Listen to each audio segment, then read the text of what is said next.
ചേട്ടാ, ഓ ആദ്യം നമ്മൾ സ്കൂളിൽ പോവാല്ലേ?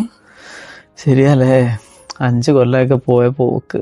അതെ, കിൻഡർ ഗാർഡനിലെ ഗ്രാജുവേഷൻ സമയത്ത് അനുസരിച്ച് നിങ്ങൾ ഫുള്ളി ബ്ലാങ്ക് ആയിട്ടിരിക്കുന്നുണ്ടായിരുന്നല്ലോ. അയ്യോ, ഞാൻ ഭയങ്കര ഇമോഷണൽ ആയിരുന്നു. എനിക്ക് എന്തൊക്കെയോ നമ്മളെ കയ്യിൽ വന്ന ദിവസവും ഓരോ സ്റ്റേജും ഓരോ എന്തൊക്കെയോ ഇങ്ങനെ ഓർത്ത് ഞാനാകെ ഫുള്ളി ബ്ലാങ്ക് ആയിപ്പോയി. അത് പക്ഷെ നല്ല ചിരിച്ചോണ്ട് മാനേജ് ചെയ്തു അല്ലേ? അതെ അതെ. പക്ഷെ എനിക്ക് വിശ്വസിക്കാനേ പറ്റുന്നില്ല. അയ്യോ, എത്ര പെട്ടെന്ന്. എനിക്കിപ്പോഴും ചെറിയ കുഞ്ഞായിട്ട് തന്നെയാ തോന്നുന്നത്. സ്കൂളിൽ പോകാനായി എന്നൊന്നും വിശ്വസിക്കാൻ പറ്റുന്നില്ല. ശരിയാ. ഇന്ന് പക്ഷെ രാവിലെ ഞാൻ പറഞ്ഞിരുന്നു ഇന്ന് ലാസ്റ്റ് ഡേ ആണെന്ന്, ഡേ കെയറിലെ ലാസ്റ്റ് ഡേ ആണെന്നൊക്കെ പറഞ്ഞപ്പോൾ ഇച്ചിരി വിഷമായിരുന്നു.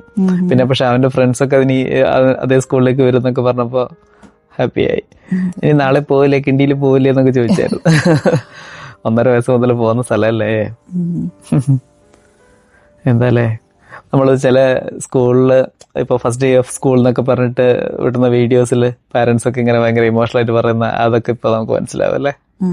ശരിക്കും. അവനിപ്പോ പക്ഷെ ഭയങ്കര എക്സൈറ്റഡാ. അവന്ന് ബാഗൊക്കെ കെട്ടിപ്പിടിച്ചിട്ടാ ഉറങ്ങുന്നത്.